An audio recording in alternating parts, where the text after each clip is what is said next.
Hey, what's up guys? This is a really weird camera angle for a video, but I thought I'd show you guys exactly what's going on behind the scenes with the channel. As an over 200 subscriber celebration video, I thought it'd be fun to show you guys one of my more favorite collections, sub-collections in my video game collection.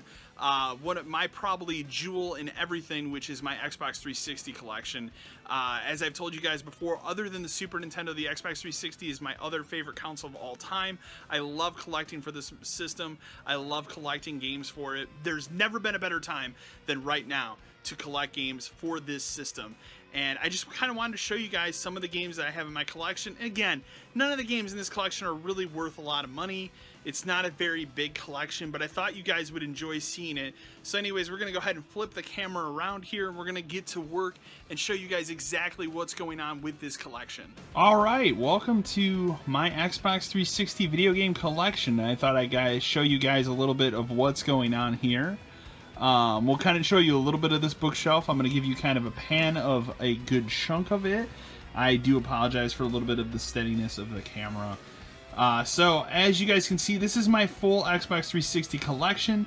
The only thing that's missing on this shelf specifically is going to be any of the collector's editions. Those are actually in the closet you guys see right behind me here. And so anyways, I'll give you kind of a bigger pan here. We'll start from the top of this bookshelf. The first thing I want to point out as I scroll up here is you guys are going to see this really hideous, awful, like little boy's room border. That border's been here since I moved into this house. I'm just lazy. I don't want to remove this border because of that. I've kind of covered that border with posters and stuff, as you can see as I pan over a little bit. And you can see I have ceiling posters and shit too. In fact, if you go all the way over there, near the window there, you can actually see a Friday the 13th poster. I'm pretty proud of that.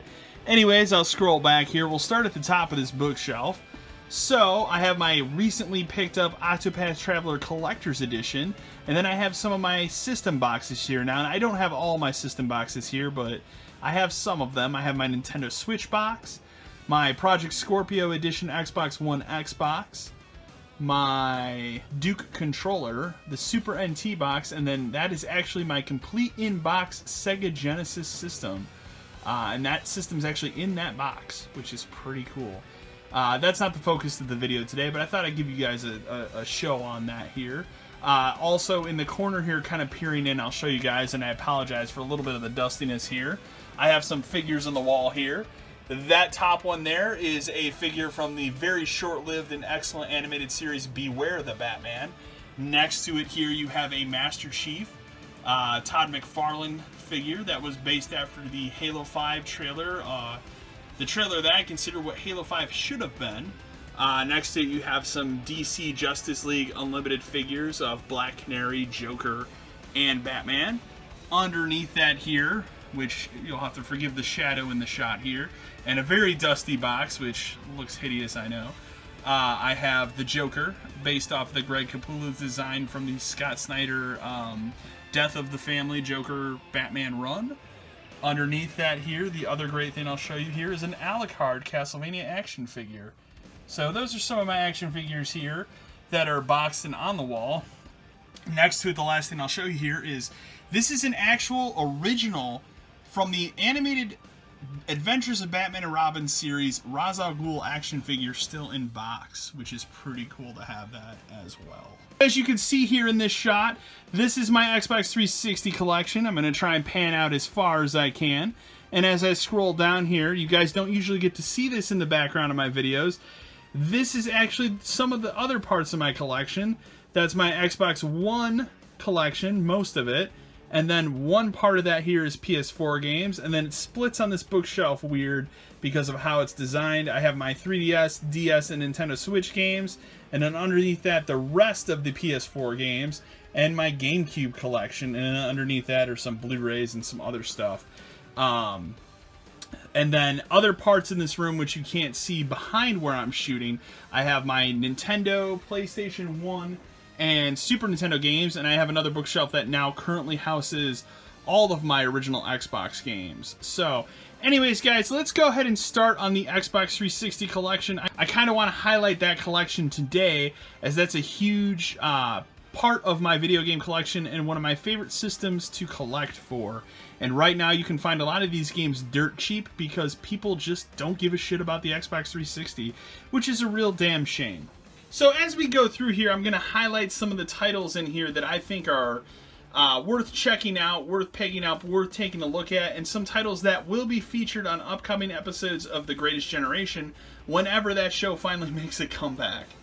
So first here, 50 Cent Blood on the Sand, an actually really decent Gears of War clone. We also have Aikai Katana, which is a great shoot-'em-up game for the Xbox 360, Alpha Protocol, Anarchy Reigns, the Armored Core games, Assassin's Creed Assassin's Creed Rogue, the Batman Arkham games. Notice the absence of Batman Arkham Origins because I just don't like that game.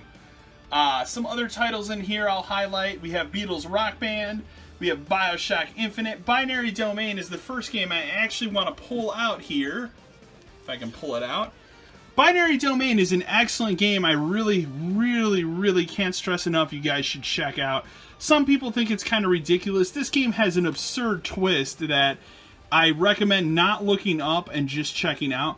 This is a great title. It's a really fun title that unfortunately has a pretty shitty PC port. So if you can, pick up the Xbox 360 or PS3 version of this game. Some other titles we have in here, which I'll try and get out of the glare here. We have Blood Bowl, Blood Drive, Blue Dragon, Body Count, Borderlands 2, Brothers in Arms, Hell's Highway. Another one I want to kind of highlight here, not because it's a rare game or anything like that, but I have a 360 copy of Bulletstorm. The reason I want to highlight this here specifically is because I have the actual box art copy of this game, which is not usually seen. You usually see the special edition box art because that was what was released and pressed the most, and this was a second run cover for the game. So this came into the GameStop I was working at one point, and it was like 99 cents, so I really couldn't beat that. Bulletstorm, not a terrible game. Not a great game either, though. We also have Carrier Command, Gaia Mission, both Castlevania Lords of Shadow 1 and 2. As you guys well know, I'm a huge fan. Chrome Hounds, Clive Barker's Jericho, bad game.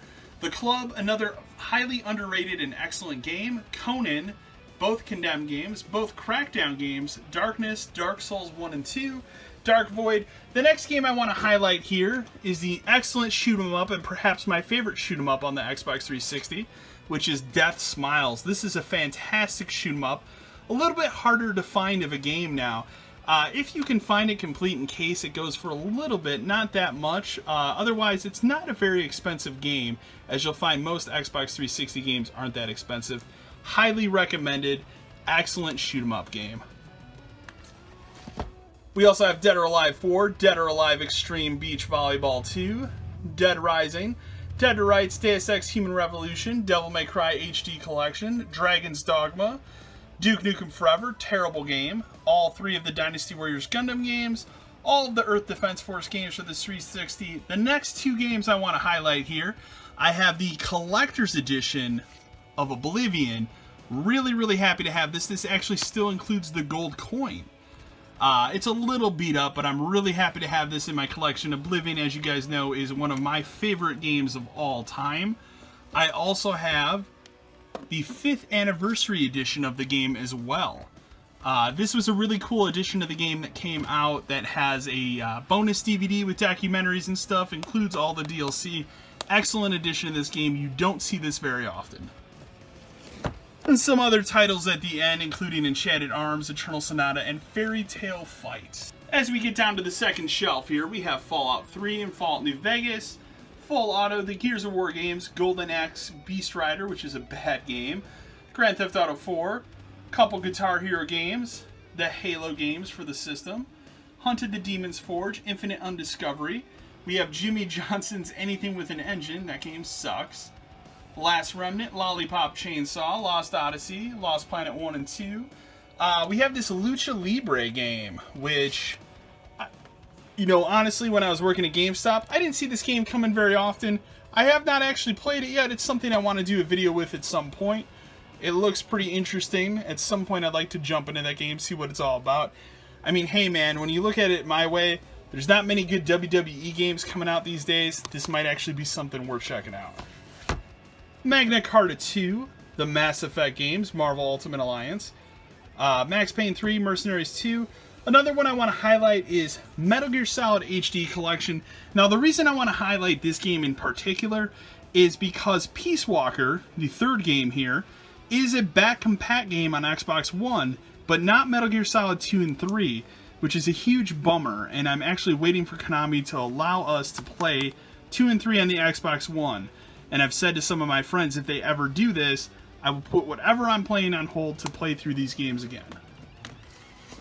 We have the excellent 2011 Mortal Kombat reboot, Naughty Bear Gold Edition, Never Dead, original Nier. The last really cool hockey game I played, which is NHL 2K9. I don't really collect sports games, don't really care about sports that much. NHL is kind of the only sport I really give a shit about, and this was a really good hockey game. Transitioning over here, we have some other interesting titles I kind of want to highlight. We have Omerta City of Gangsters. This is from the people that make the Tropico games. This is actually a pretty decent strategy game. Highly recommended looking into it. It doesn't go for a lot. There's a really excellent PC version of this game that's probably plays better than the 360 version. Another game I want to highlight here, next to it, Operation Darkness. This is an excellent strategy game. Very interesting game. It's an Atlas game. Really like what they were going for here. Want to do a video on this at some point. This is a 360 exclusive game as well. We also have Amadeus Excellence. We have the Outfit Over G Fighters, the first Overlord. Perfect Dark Zero, as many remember, is a huge launch title for the 360 that was not a great game. Another game I want to highlight here is Prey. The original Prey is a game that was incredibly way ahead of its time. Highly recommended. It is backwards compatible on the Xbox One. I highly recommend you guys check this game out. It was way ahead of its time. A really excellent game. Now, the 2017 version is also pretty cool. At some point, I want to play through that game and actually give it its due, but for my money, the original Prey was better. We also have some other interesting titles at the end here. Project Sylphied, Pure, Quake 4, Cubed, both of the Raiden games, Raven Squad, the 2 Record of Argus War games, Red Dead Redemption, and then Red Faction Armageddon, followed by Red Faction Guerrilla, Remember Me, an excellent game that not many people played. All of the Resident Evil games that were released on the 360, Resonance of Fate, Ridge Racer 6, Rise of the Argonauts, Rock Band 3, Rockstar Table Tennis, Rogue Warrior, a game that sucks. Another game I want to highlight here, as I pan the camera out a little bit, is The Saboteur. A lot of people didn't play this game. This was actually an excellent EA-published game. I really enjoyed this game, really liked it. It has a really cool art style where, as you liberate different parts of France, the world is in black and white, and the parts that you liberate become color. It's really cool. It's a really interesting mechanic. Really enjoyed this game. You guys should check out The Saboteur. Some other titles I want to highlight here. Secret Service, it's a really shitty game. Shadowrun, Shell Shock 2. The most recent pickup in my 360 collection here is Silent Hill HD Collection, which just went back compat maybe a couple days prior to the recording of this video. This has Silent Hill 2 and 3. Excellent to see this as part of the back compat program. I'm looking forward to checking this out and seeing how it runs on the Xbox One X. I also have Silent Hill Homecoming. I need to get Downpour. That's the best of these two games. Homecoming was kind of shitty. It had really bad endings. You guys already know about Sneak King. Go watch the Burger King Trio video. Soldier of Fortune Payback, another very bad game. Sonic 06, Sonic Racing Transformed, Spec Ops The Line, excellent game. Spectral Force 3, this is another interesting strategy game from Atlas. And this is another interesting one in my 360 collection. And I like having this because it's another 360 exclusive that you just don't see very often. And this is only going to climb in value because of it being an Atlas game. I also have both Splinter Cell games, including the last good Splinter Cell game, which is Conviction, Splatterhouse, Star Ocean, Stranglehold, Stuntman Ignition, Syndicate, another highly underrated game. This is a really excellent game, actually. Highly recommended you guys play that. Tales of Vesperia, just some other random titles. I have that Testament of Sherlock Holmes game. It's an Atlas game. All the Tony Hawk games, excluding the board games, of course. 2 Human, Tornado Outbreak, both 2 Worlds, Vampire Reign, the most infamous of games, Wolfenstein, Zone of the Enders, Virtua Fighter 5 Online, and Venetica, also Vanquish. And then really quick at the end here, I want to show you guys really quick. This is a really cool thing. As you guys know, Rogue Legacy is one of my favorite games of all time. GameStop actually made a physical copy of this game for PC under the Game Trust label that they had going for a little while here. This is a cool physical copy of the game that comes with the soundtrack and some other cool things. I'll see if I can get it open here so you guys can kind of see the inside of it. It's really cool to own this. I really was pleasantly surprised when GameStop was doing this. I really like it. It comes in a steelbook case, and considering this is one of my favorite games of all time, and it's a game I own on literally every platform it's out on, still crossing my fingers for a Nintendo Switch version, I'm happy to actually own a physical copy of this that I can put on my shelf. It kind of just hangs out at the end of this shelf because I just don't have a place to put it right now. So anyways, guys, as I pan back out here, I want to thank you guys so much for getting me to 200 subscribers. I want to thank you guys for supporting me on the channel. Remember, guys, to like, share, and subscribe to the channel. And as always, until next time.